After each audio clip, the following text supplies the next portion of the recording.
Hey everybody, Mark Herman, aka LA Bengals fan on most of the major platforms. I am joined here, as always, with super fans Riley Goldman, Jake Circus of the Jake Circus podcast, and this is the Jungle Talk preseason recap and season preview show. Who Day? And I got to tell you, Today. I am really, really my expectation level is so high. We'll get into this, but I am so fired up about the season coming up. The schedule, I mean, there's a lot of reasons, and we'll get into all of it. But before I forget, Jake, first tell them where they can find all your stuff. Yeah, Jake Circus Podcast Season 4. We're back and up and running. Got some college football previews posted recently. We'll do a show on Sunday night, and then gambling show next week for NFL. It's back. We're doing 3 episodes a week to start the year, and then at Twitter, at Jake Circus. You can catch me in the Bleacher Report app every Saturday, talking college football. Excellent. No, and Jake's got some great picks. You can go back on our other shows. We'll get into a little gambling here at the end.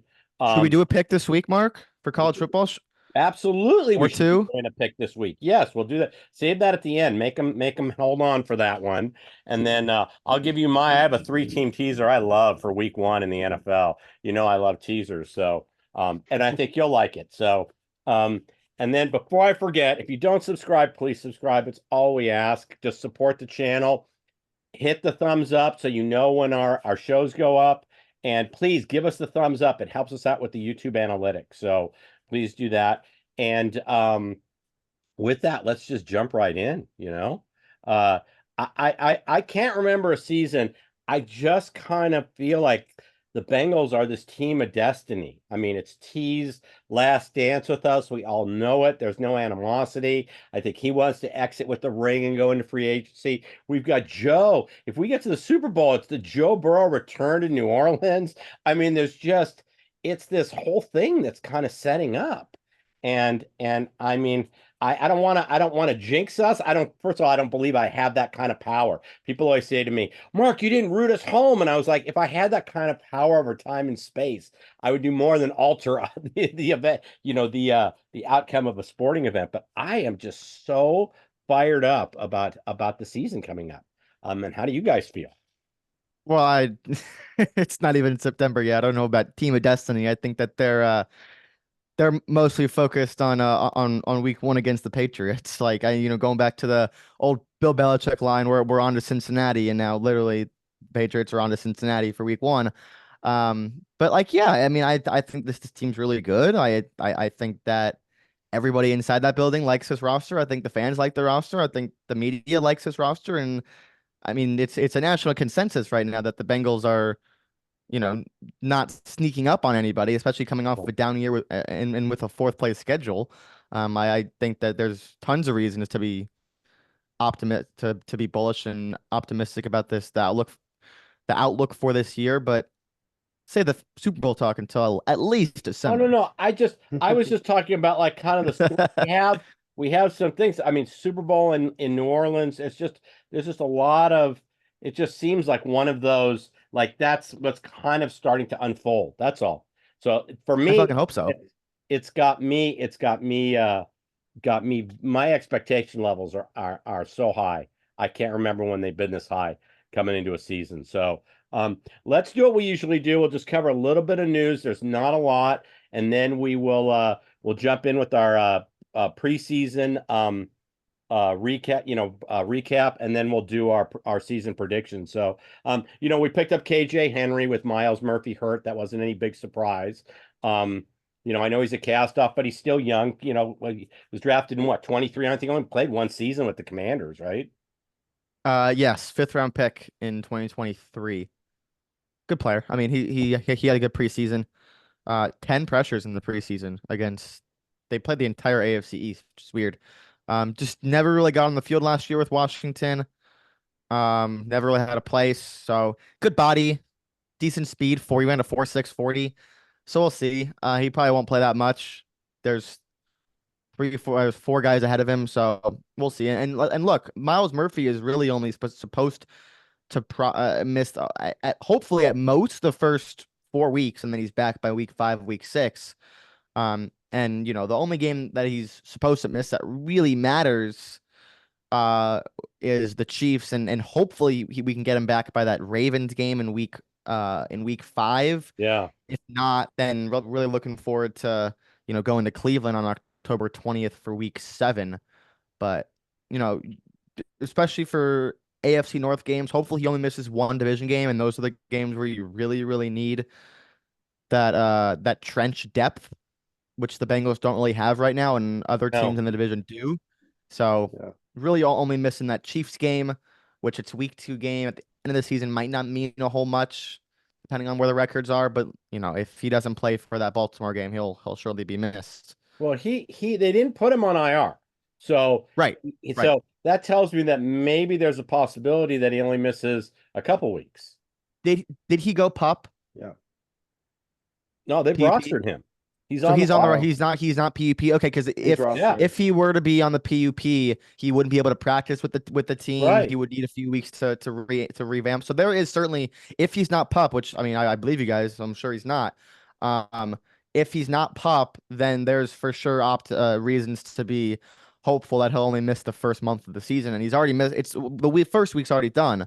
So and then you count next week too. So really that timeline, if it's the better of the half of the timeline, could be back by October 6th. Yeah, no, they have Yeah. him. They moved him to IR. They did. They He's on moved, IR, not PUP. oh, they moved him Okay. to It IR. looks like. It looks When like, I'm yeah. looking at Along the with Brad no, Roberts. the But that's only- just but that's just the first 4 weeks. yeah, no, but if they moved him to Right. IR, then he's gone for 4 weeks. So Right. But he can still but he can still practice with the team. If Yeah, he's on yeah. PUP, they designate him unable to perform.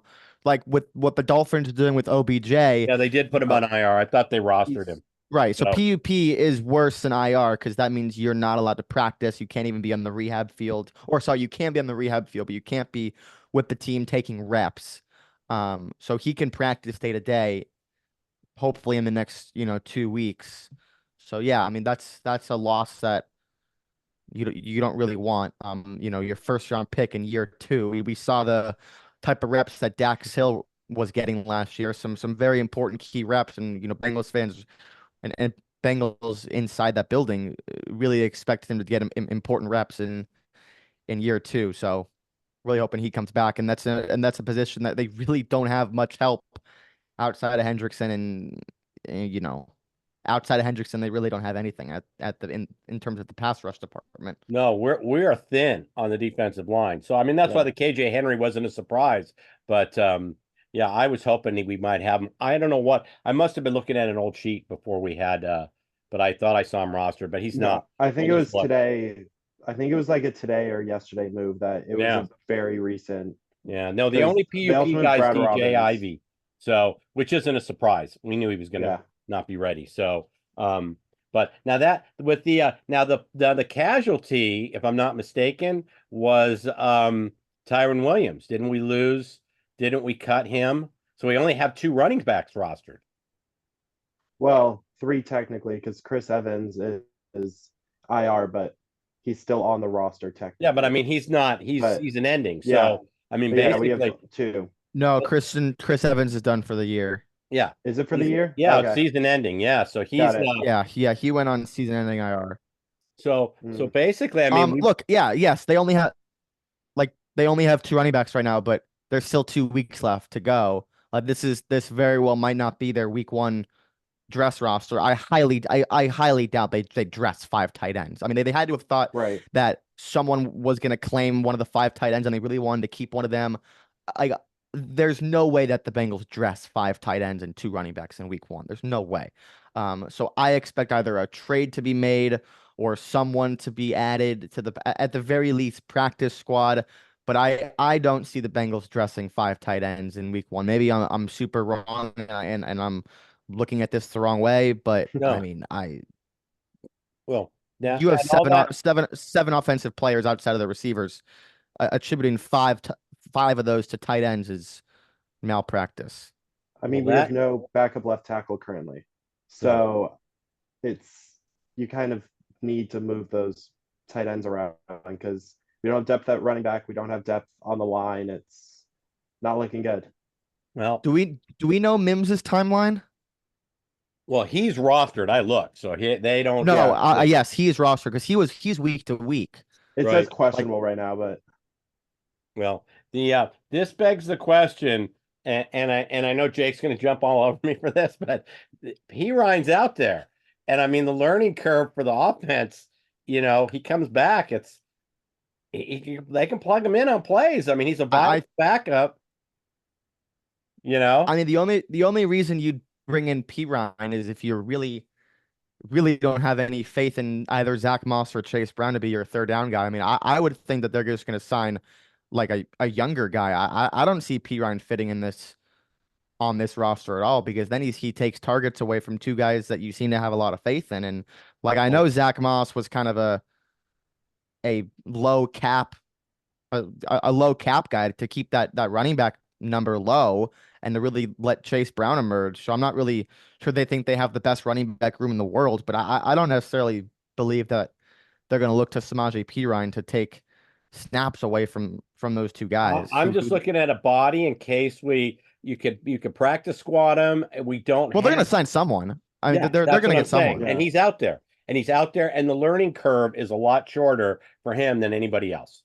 So, in terms of when you're thin at a position and you've got somebody there, he's not a despised guy. He's not somebody who's a locker room problem. I mean, he kind of just rejoins the team. He was on our Super Bowl team. I So, mean, there's guys available like Donta Foreman, Latavius Murray. I mean, they're older guys, but they're still, I think, Oh, viable backups. But I'm not saying I want them no, no, no. playing, but as I don't. backups, I wouldn't hate that.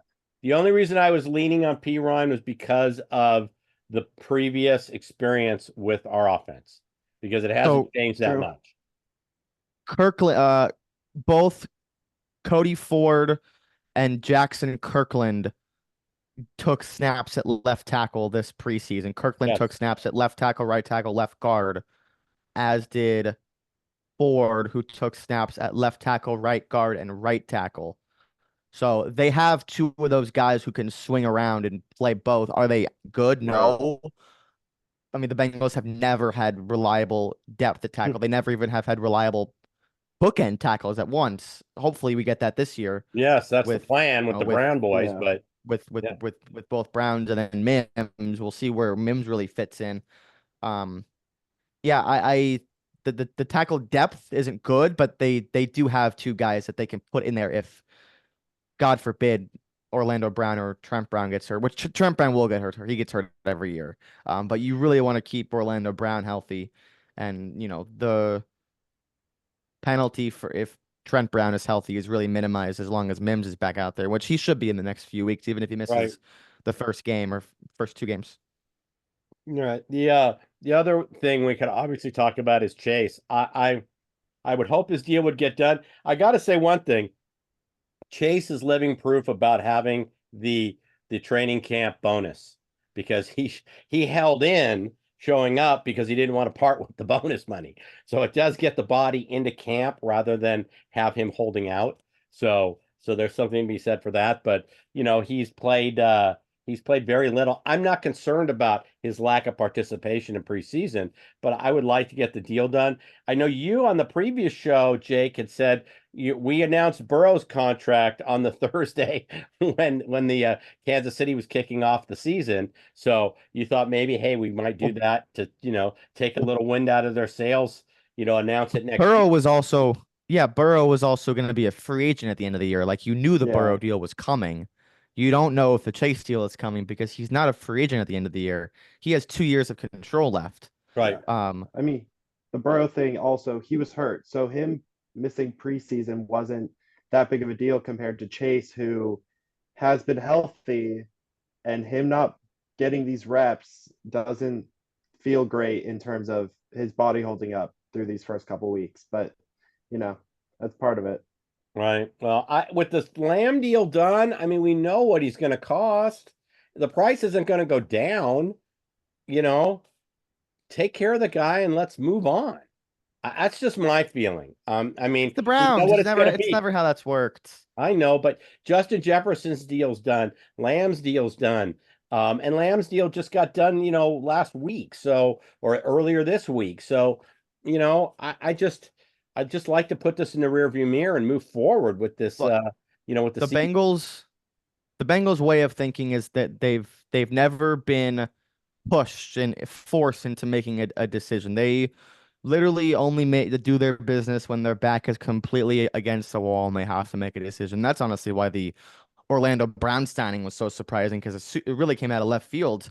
But like, do I think he's going to hold out? No, he's going to be on the field for week one. The Zach Taylor stuff this afternoon was really weird because I'm sure it was either his agent or just someone involved in Jamar's agent, not Zach's agent, but I'm sure it was someone's who was involved in who is involved in the negotiations said, Zach, like, don't say anything until the deal is done. But like, if Zach said in good faith earlier that he expects Jamar to play, and then someone got pissed about it because technically that can be seen as Zach taking leverage away from Chase. Like, I'm sure Right. Chase has, Yeah. like it's all politics. I expect Jamar Chase to be there, against New England.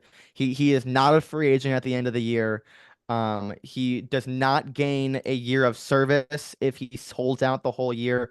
Only one guy ever has done that. It was Le'Veon Bell. Go look at what happened to his career after he did Oh that. yeah, he's Jamar is even gonna said he play. regrets Oh yeah. that. Jamar's Le'Veon gonna Bell. play. He might not be happy, but he's got a. I think his fifth year option next year is $20 million.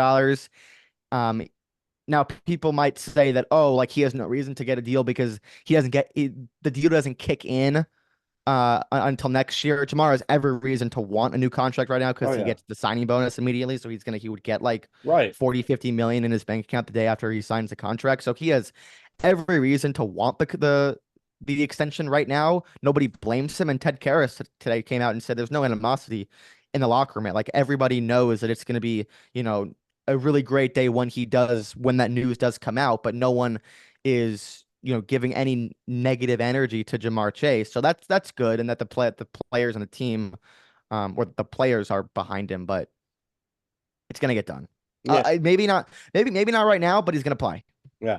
And that's what Yeah. I meant about the training camp bonus is it kept him with his teammates. We didn't have, I mean, ESPN and Florio have made a big deal about it talking, and they've misquoted the numbers. I think ESPN was saying he only makes $1 million this year. That's not true. There's a certain amount of his roster bonus and his signing bonus that were allocated to this year. I think it's more like 10 million, but it's not the 30 plus million he should be getting. So it's but still, it's like I said, there's something to be said for getting him into camp. And like I said, there's no animosity. I would just like to see it put in the rearview mirror. Like I said, you know what the number is going to be now that Lamb's deal's done, and just let's just do it. But that's the business aspect of it, and we'll let Katie Blackburn do her thing. So, and we can just hope. And I do think Chase will play. I do think so also. But Yeah. So so Jamar gets his base this year is 1 million. The signing bonus is 5, but that's just prorated over the life of the contract. So he doesn't actually he already got that money when he right, signed it as a rookie, but he Right. does have a 3.8 million roster bonus, which is, I believe, the third or fourth highest amongst the people in his class. So his cap hit is 9 million. He only gets about 4.85. So it is not 1 million. He is still I know. getting Well, that's what paid Schefter was saying. Schefter kept saying 4 he's million. not going to take the field for $1 Right. million. It's like, but he's not just making $1 million. You're misrepresenting the numbers. So, but Yeah. So he's already gotten, which is, I mean, absurd. He's already gotten 26 million of the $30 million of his original contract. right. Yeah. So So he's doing just fine. But I hate that argument when we say, oh, only $4 million, like he's worth much more. It's just about demand. It's about value. Like, that's what these guys do, and they, you know, $4 million is a lot, but like they should be getting more. And he only gets one. He's probably only going to get one more big contract. It's going to be a 4-year, 5-year contract. He's going to be 29, 30 the next time he's a free agent. right. No, no, and he's going to get paid. I just like I I just like this stuff in the rearview mirror. That's all, and not out there. And I know this is the season where the time of year where you're looking for stories. So, and that's kind of and yeah, we've always not really given Schefter and ESPN lots of inside news. So I don't know that works to our Yeah, advantage sometimes because dude, they sit and portray stuff like that. He's only making yeah, $1 million. And then you listen to Ryan Clark going, "That's absurd. What are the Bengals thinking?" But it's not even accurate. So, no, I'm pretty sure that their national reporters, like, I'm not sure if they have an agenda against the Bengals, but it's been obvious over the years that, like, they'll go out of their way to make the Bengals look bad because the Bengals don't give anything to them. The Bengals release stuff when the Bengals want to release stuff. right, And they're like one of the only teams that are really, really closed off like that. They're not in any of the reporters or agents' pockets. I mean, you see the bullshit that Rappaport and Pelissero were tweeting about Dalvin Cook the other day. That's the biggest bullshit. I mean, Tom Pelissero tweeted like, "Oh, Dalvin Cook's in the best shape of his life." Like, no, he's not. He's 30 years old. right. Hasn't had a 500-yard season in 4 years, three years. So these reporters are the agents are in their pockets. And the Bengals have never done business like that. So I would expect this deal to get done, and then when it does get done, it will not be reported early. It will not get leaked because the Bengals don't do business like that, and good for them. Yeah, no, I agree. Just circling back to something you said, you brought up Le'Veon Bell, and look what that did for him. Le'Veon Bell admitted later on that the way he handled the Pittsburgh situation was wrong, and it derailed his career. He never got back there. So you never even got close to where he was. So he's a poster child for not handling things that way. So, all right, let's recap just briefly because I don't want to. We've all watched all the preseason games. I just took notes during each game when I watched. My big takeaway, first of all, obviously the Bengals' first drive was great. We had Burrow out there, boom, boom, boom. They score. T. Higgins, and then he sits down. Uh, I really like Josh Newton. I mean, I thought he was a standout. I saw him and I said, this guy's making the team. First game of preseason when you watch that Tampa Bay game. That was my big takeaway. And Miles Murphy had a really nice game. It's unfortunate that he's on IR. And my other big takeaway, and this is not news anymore, but I said here, Carmen won't make the team. I mean, we watched that game and you knew the Carmen experiment was over when you watched the first preseason game of the season. It was just done. You knew it. The holding, the offs. It was bad. I can't, it would have been bad I would have been easier if he was a rookie. He's not a rookie. There was no reason for him to go out there and look like that. And then the other big thing I have down here, Burton looked great. We all know he was the star but Yeah. pronounce his name for me, our Wisconsin kid, because I always butcher the names. I take a lot of Muma Jamenta. Muma Zhang Meta. John Meta. So that guy, I mean, we knew he was going to make the team too. He was if yeah, I would just kind of watch it and said if he can put that on for the next two games, this guy's going to make the roster as a linebacker, and he did. So And honestly, like the fact that they're gonna dress five linebackers, well, I would say not without surprise they did. But that the Bengals only like five would be the max they'd keep. So very impressive that he had an undrafted linebacker made this roster because the Bengals normally don't play that many linebackers. I mean, you have Logan, you have Pratt, who are the guys who are on the field, and then right, everyone else is depth. I mean, ADG's a blitz third down package guy. How much has Right. Joe Bachi played ever? Coming off an ACL tear a few years ago, didn't oh really play at all last year. And then there's our guy Muma. Um, but I'm, same thing with Dejuan Anthony, the defensive back from Ole Miss. We're all super excited to see yeah, Josh Newton in there. Good for Tyson mhm. Anderson to come off a pretty serious injury, I believe. He's going to get some run. I'm very excited about the depth that the Bengals have this year in the back end. Yes, I was Both going to talk with, about that. draft picks the last 3 years with DJ, Battle, and of course Cam Taylor Britt. And Yeah, then you signed Geno Stone. You bring Von Bell back. Josh You bring Newton's going to Von get Bell some back run, on a deal because Yeah. Carolina is paying most of his salary. right? I mean, what a And bargain. then Dax and, Hmm. and and Dax Hill, and Dax seems like he's in the driver's seat to either be the backup slot, uh, an every down safety, or even an outside corner. I mean, Yeah. Dax Hill's going to play 35, 40 snaps a game. He's going to play a lot at different places. And what the Bengals really have in Dax is wherever they line him up, and especially now that they actually have two reliable safeties with Battle and Stone, which is what they didn't have last year. You can bring back the more exotic blitzes from Lou. Dax can be lined up anywhere on the field, and you have no idea what he's going to do. He can Yeah. blitz, he can drop back, Yep. he can roam, he can play rover, he can play robber. He is going to do a lot of different stuff, and he is a perfect fit for this defense. And like I'll talk all year long about these safeties and just the I know I'm rambling, but like the importance of the safeties in Lou's defense and just how much improved they on paper that the safeties are supposed to be this year. Yeah, I had in my notes, I have Dax Hill, Jordan Battle. Dax Hill and Battle look ready for the season. They Oh look yeah. ready. Dax had an interception that was ruled incomplete. That was actually, I think, an interception. We never got a good replay of it. It was preseason, and they're not going to challenge it. But quickly came back.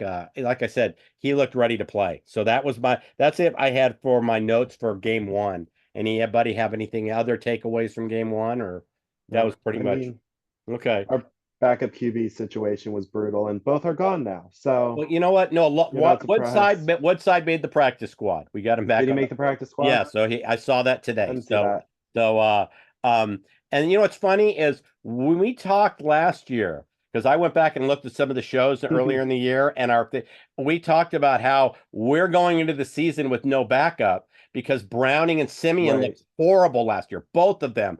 And Browning actually did very well. And one of the things Yeah. we left last season with was we know we have a viable backup. So I feel a lot better this year with Woodside just being on the practice squad and having Browning had the experience he had. Not to mention we get to see his girlfriend in that jumpsuit when he's there. So, but I feel very good about our backup situation there. So, just a lot different than last year when we were talking about when we looked at Simeon. Game two. Yeah, but I'll be honest, Mark. I can't do another half season of a backup quarterback. I mean, not with this No, roster. no, no, no. I Like, don't want to. I'm no, just saying. I know, but it's we want Joe in there. No, we Oh have to yeah. have Joe in Like, there. My optimism all hinges on healthy. That's the big factor. We can't control it, but this team, if we're going to have a magical season, this is health is the biggest factor. It really is. So, you know what I like about like I feel like Joe's changed a little bit now that he's getting like paid and he has that stability and he's seen as a top quarterback. Is when he came into the league, he was the silent assassin. He wasn't on social media. He never did podcasts. Besides, he did a Hard My Take episode before he got drafted. And then right after he signed the extension. But other than that, didn't really do anything. He was the cryptic caption guy. And now this offseason, he's like talking to the press more, talking about his offseason. He's a big part in this new behind the scenes Bengals video that they're doing, I think, for the YouTube channel. I forget what it's called.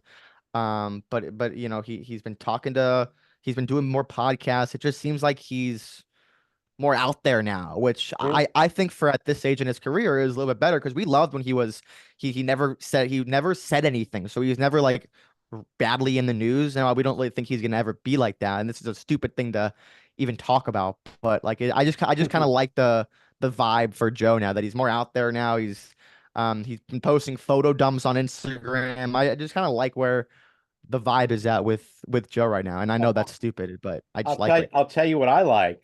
In addition to the blonde hair, because I like Yeah, new the look. blonde hair too, of Right, Oh course. right. yeah. But I'll tell you what I like. I like that he added weight, and I like that he actually had a Yes. full training camp.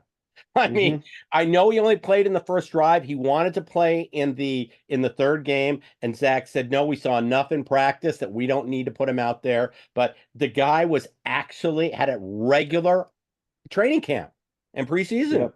He's never had that in his career. So in addition to gaining Yeah. weight and getting the new look, we have that. So like I said, these are all positives going into the season.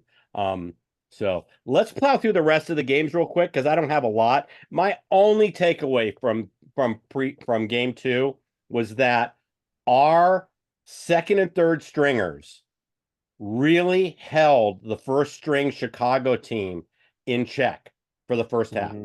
That was my big takeaway. That I wanted to because they played the number ones. Chicago, I think, played their number ones for the whole half, and all we Most played of it, at was least. we opened with second stringers and then brought in thirds and fourths the rest of the game. And the first half, we held them in check.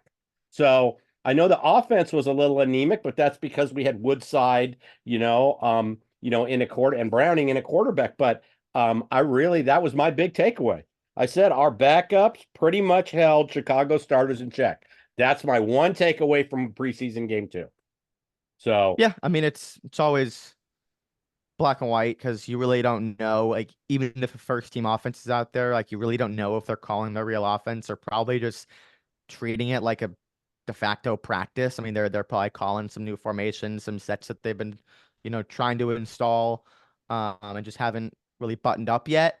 But yeah, I mean, I think that we can really now look at the guys who actually made the roster and look at the guys who performed, like Bachi, I think shined in coverage and in and mostly in run defense.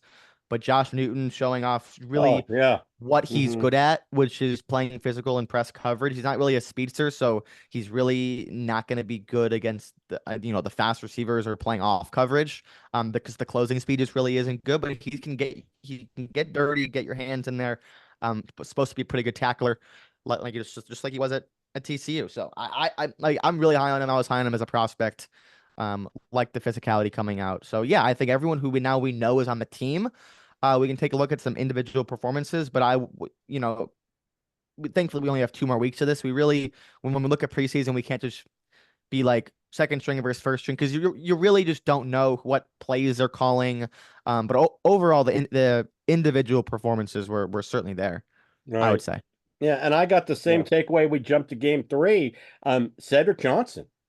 I was impressed with, and I knew he was going to make the team after what we Mhm. saw in game three. And if you didn't know it already, with Jackson Carman being in the game in the fourth quarter of preseason game three, told you because you just fourth quarter of preseason game three, you shove out the people that aren't making the roster. And when Jackson Carman was out there in the fourth quarter, I said, "Oh, he's we already knew it, but that just kind of put the exclamation mark at the end of your cut." Kind of thing. So Yeah, that was my big takeaway from preseason game three. And Burton again, pulling in that touchdown. The guy I drafted him. I'm in a dynasty team, and my final wide receiver slot. I said, you know what? Even if he doesn't get a lot of playing time, he's just spot duty this year. Once he's gone, he's stepping right into that spot. That's why we drafted him. And he looks. I had initially said I thought we reached for him, and I could not have been more wrong. Nope. I think he was drafted 80th. Am I right there? He was yeah. third, I Yeah. think. Just praying that he keeps his head on straight. He's had a Yeah. lot of off the field issues. Just hoping Yeah. that No, I know, the but Bengals really but button that down, but when you button that up. look at his performance in preseason, he should have gone a lot earlier with his Oh yeah. talent. So, Yeah. but yeah, And just real quick, Mark, Cedric Johnson. Wait, is he the Ole Miss guy or is Dejuan the Ole Miss guy? I don't no, know. no, you look because I'm not good. Since I can since look. I'm kind of the admin on Zoom, I don't like to switch screens, so I don't want to do it. Cedric Johnson was Ole Cedric. Miss. Old Miss, there you go. So Dejuan, wait, was Dejuan Anthony also Ole Miss or is he? Oh, they're both Ole Miss. So I'm There you just go. overthinking. They both went to Ole Miss. So I was right. Cedric Johnson by the real quick 14.5 pressure rate or 14.5% pressure rate in the preseason, which is outstanding. Yeah. Well, So love the reps that we saw well, from him in rushing the passer. well, much like Jackson Carman put the exclamation point in leaving the team, he showed put the exclamation part in making the team. You left preseason game three, you said, "Well, that guy's going to make the team." Yeah. So, so Yeah. there you have it. So And that's all I have I for this wish week. Matt Lee was a guard. so he can play left guard. Like Yeah. he seems like a waste at backup center. That kid can play. Yeah. All the scouts said that he should not have been there in the seventh round. He's a future starting offensive lineman. So at the very least, we know we have some insurance when Teddy hangs him up. But this kid can play. Well, when you look, and I went back and I watched our preview last year, and we talked about how great our draft was by how many rookies made the squad. And you have to say the same thing about this year's draft. You really do. Right. You have to look at the number of The players. only player not that was drafted in the last 2 years for the Bengals, not on the roster is DJ Ivy, I think. Right, and he's I on our think PUP. So DJ's, yeah, right. he's PUP. yeah. So I mean, once again, you have to say the same that's thing about over this year's draft. 30. That's over 35% of the roster are guys drafted within the last 2 years. Yeah.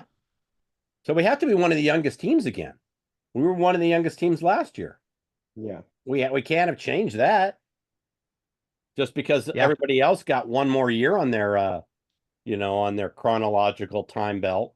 So but no, like I said, it's just you got to give kudos. The drafting has just been really good the last 2 years. It's been good. Like I said, this team has always drafted well. Duke Tobin does a fabulous job, but you just have to look at these last 2 years have been really, really fruitful drafts. And say what you want about 2022, but the only person from 2022 who isn't on the roster, there's one other. It's Gunther who retired, and then there Right. was one I was other. going to bring that up, but I figured I'd just let it go. But yeah, that was a real surprise retirement. No, just Gunther. The Yeah. only player from the last 3 years that was drafted by the Bengals that isn't on the roster right now is Jeff Gunther, who retired. Yeah. Now that includes Cordell Volson, who's terrible, and that includes Zach Carter, who's terrible, but they're on the roster. Well, so I still think we've had, like I said, I think we drafted very well. Yeah. I always point to the Browns draft and this is why I hate the analysts on ESPN. You remember when they traded out of the spot? We drafted AJ Green. The next best wide receiver was Julio Jones, and Atlanta wanted him. And they basically came up and traded their entire draft, all their draft picks to the Browns for the Julio Jones spot, took Julio Jones, and when you looked at what they did, they packaged up picks. They came in and got Trent Richardson. They packaged up picks. They came in and got Brandon Whedon. They packaged up picks. They went and got Greg Little in the second round. And 2 years later, none of those guys were on the team. And all Kuiper did was, oh my God, the Browns have run the draft. Oh my gosh. And it was nothing. They had nothing. They should have just stayed where they were and got Julio Jones. So, drafting is very important. And this is why.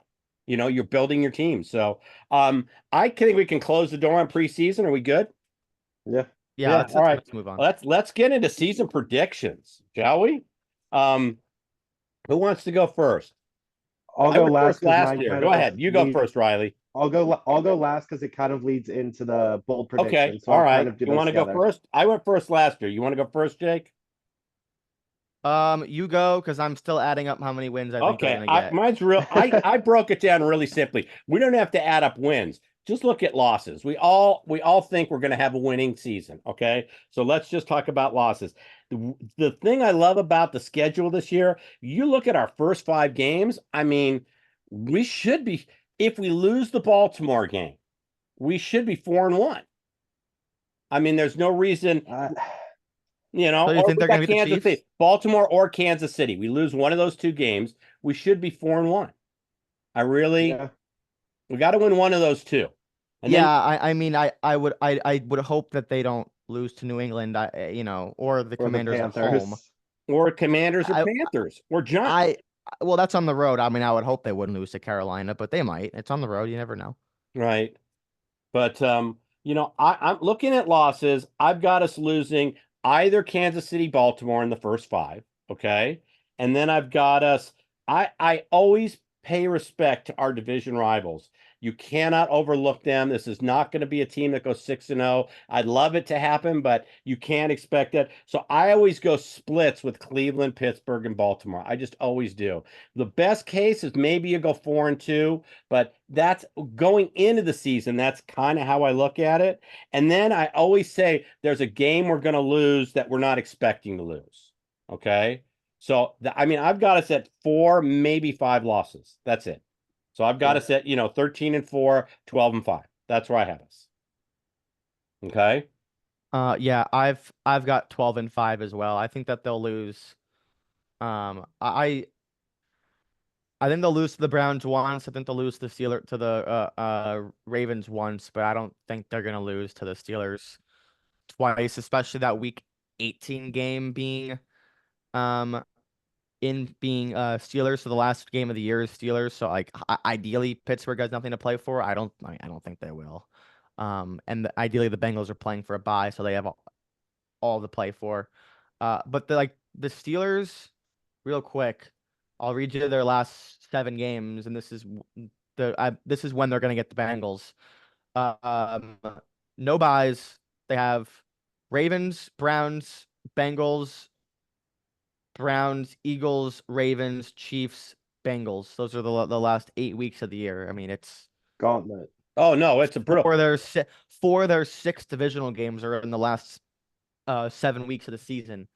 So they their home game against the Bengals is the end of that gauntlet. So I think Bengals will take both from Pittsburgh this year. So Okay, they'll so go you got a 4-2 4-2 division. So I do have them losing to the Chiefs, and then I had them losing either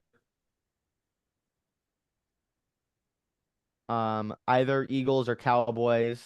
right, that's That's exactly the 2 I had. I had Mm-hmm. split. I had Eagles, Cowboys. I said we will. This is one and possible loss between. and unfortunately, because I believe all of us are going to be there, there's no way the Bengals win at SoFi when all of us are there, and they never fucking win on the West Coast. Ah, you talking So about? they'll lose that game. They'll lose that game too because they never win on the West Coast. So we just watched him win in Vegas a couple of years ago. Oh, And that's true. They did. They did. that They was the did. We start did. of the Super Bowl run. And every trip I made down to the Murph in San Diego or Qualcomm, whatever state, whatever name you want to call, they never lost for me down when I went down to San Diego. I only saw wins. And that was with Andy Dalton. So and they always We'll see. deliver to win. So I have a completely different vibe. When I'm in the stadium, they're winning. So and we They don't win when I'm should have won there. the Super Bowl. I was in the stadium.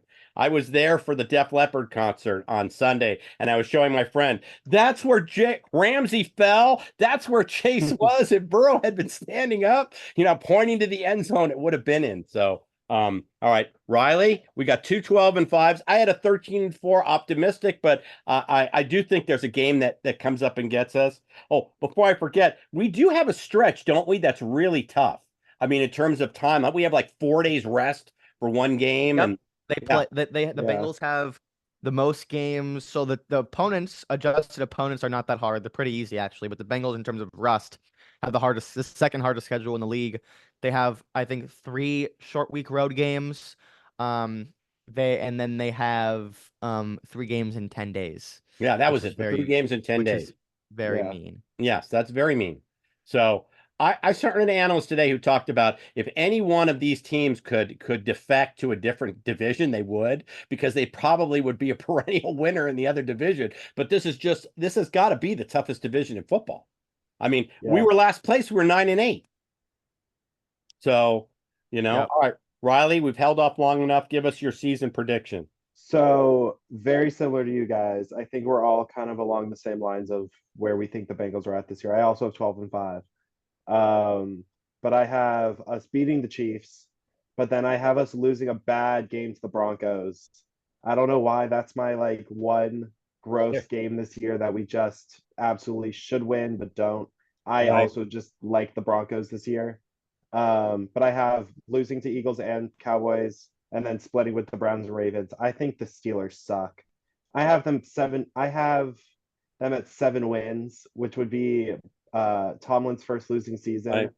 But I just do not like their quarterback situation at all. I don't believe in either. I really believed in Fields for a couple of years, but he's looked so bad in the preseason. Yeah. I talked about how I thought the Steelers really had a great offseason because of what they spent and what they got. They really had an opportunity if one guy emerged. But I got to tell you, And they haven't. I watched the game where Russell Wilson played the first half and Justin Fields played the second half. The two of them combined. Now remember, they're playing second and third stringers. The two of them combined for 139 yards and no touchdowns. Yeah. Those two guys, with the experience they have nothing at quarterback. They really have nothing at quarterback. Mm-hmm. They've got nothing at quarterback, wide receiver, offensive line, or corner. Right. Yeah. I mean, It's gonna they could be be they could be the worst offensive line in the league. It's not a Steelers team. no. It's not, their two best players on offense are, I mean, other than Pickens, not are Jalen Warren and Najee Harris. I mean, like, Right. Who need a It's line? gonna be a rough year for them. Yeah. No. And it's great that a team in the division finally has a rough year, because even when we thought the Browns the last couple of years weren't going to be good, they still managed to do some damage and bother some things. So Well, thankfully, they still we have will that defense. exactly. So Finally, the Steelers defense has some holes in it, because that's been carrying them the last couple of years. But yeah, I mean, they have one hole. It's corner. They're really good everywhere Yeah. else, but yeah, exactly. I mean, Yeah. they've got a star player everywhere else. I mean, you can argue Joey Porter's a star, but Dante Jackson and Corey Trice after him is dog shit. Yeah. I watched the game because I had Justin Fields and I wanted to know if I was going to cut him. I ended up, cutting him obviously, but that game I could not believe it. I mean, that those two quarterbacks in a preseason game against third and fourth stringers, they couldn't get 139 yards between both quarterbacks in the entire game. That to me said it all. You got nothing. They got nothing. So I take it back. I want the comment where I said they won the off season with those signings. I want that comment back. Yeah. Back. I want to wipe it out of, if I had the Men in Black strobe thing, I would do it. So let's do we have a bold prediction? Anybody with a bold prediction? I do. Go for it. I think going along with the records, besides Tomlin having his first losing season, even though we go 12-5, I think we lose the division.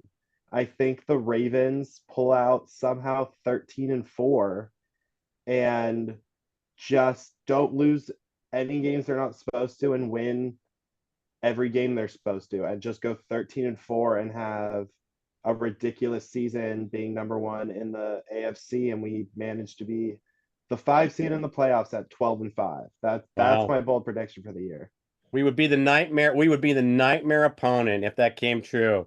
We would be the nightmare opponent for the last place division winner, who would get us as the team who rolls in, and they would probably fucking be a nightmare for us. A 10-7 record. That would be a nightmare for us, having to go on the road at 12-5. Well, I think we've shown we can win on the road. I don't think Joe shies away from adversity, but I'm going to go with. You ask Joe. I don't think Joe wants. If Joe goes 12-5, I don't think Joe wants to go on the road. No, I know he doesn't. The wild card weekend, and that's only if Riley's prediction comes true, because most likely 12-5 should win the division. I mean, you would think, you would hope. So that's. I mean, I don't think. I mean, I don't see it with the Ravens. Like, I think they're better on offense than they are on defense this year, and that's. Like, I think that the Wonder Boy left. I mean, Mike McDonald did so much for them. I don't think they're great up front this year. Lost some guys. I don't think they're great in the back on defense. Their offense is gonna be really good. Lamar's great, but they have offensive line problems. A lot of teams in this division have offensive line and corner problems. I don't know if the Bengals are one of those teams. They have other problems, but I mean, it's gonna be great, because I did the Ravens and Steelers have offensive line problems. The Browns have problems pretty much everywhere except the line and defense. The Bengals have problems up front on defense. Right. So, like, all the division's problems kind of are counterintuitive and go against each other. So it'll be interesting. Deshaun Watson hasn't shown he's any resembles of his former self at Houston. I have to wonder how much was hot with DeAndre Hopkins. I really have to wonder that, making him look good, because he still has it. And the crazy part is that if he doesn't pan out, they're going to be screwed salary cap wise for the next 3 years. I mean, because that contract's fully guaranteed. So I just, like I said, I haven't seen anything from Watson to make me think he's anywhere near what he was. So, all right. So we got a bold prediction from Riley. I'm going to give you my week 1 teaser card that I absolutely love. Okay.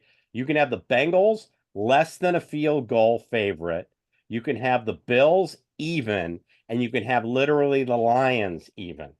I love that 3-game teaser. I know it's only going to pay depending on how your teasers pay, 100 to win 150 because it's a 3-teamer, 100 to win 120. But I think that is a slam dunk teaser week 1. I really do. I don't think that, like I said, you get the Bengals, I think -2.5. You're going to get literally almost the Lions against the Rams even, and you're going to get the Buffalo Bills. All 3 of those teams should come out of the gate running with the teams they're playing and who they are and their expectations. I think that is a slam dunk 3-team teaser. So that's my nugget for everybody. And Jake, you're going to give us a college one, which I'm all ears on because I don't have any action yet for this weekend. So, yeah, I mean, first of all, I think the Bills suck. I'm back on that train. They were good to me for a few weeks at the end of the year. And then, I came on this show and said they sucked every week because they didn't have their guys, and now all their guys are gone. Yeah. So I think they suck. they can suck, but they're going to win this week. So I will give out. I'll give out USC because I still like it at 4.5. okay. I mean, I have it at 6, but I'll say I still like the 4.5, and then Jacksonville State tomorrow minus the points, and then Stanford plus the points on Friday. Okay. There you have it. So hey, 3 picks, Mark. there you go. I'm going to be on all 3. So you came through for me a lot last year. Especially you had some money lines where you were just like, no, money line this, and I was like, okay. I'm a gambler, so it's like I'll say, all right, fine, let's throw that in. Let's see what Jake's got. But you've come through for me too many times, and in the March Madness tournament. So outside of Nevada, which should have won, We're not doing this right now. We're not doing this should right have now. won. So we kicked the rust off. We got everything going. We're going to be doing previews on Thursdays. Jake and I are there for sure. Riley, love to have you. Depending on my practice I know your schedule, school schedule there. and all that, and we do recaps right afterwards where we for sure have Riley. So I for sure have Jake on the previews. I for sure have Riley on the recaps, and then maybe we get the dads in there.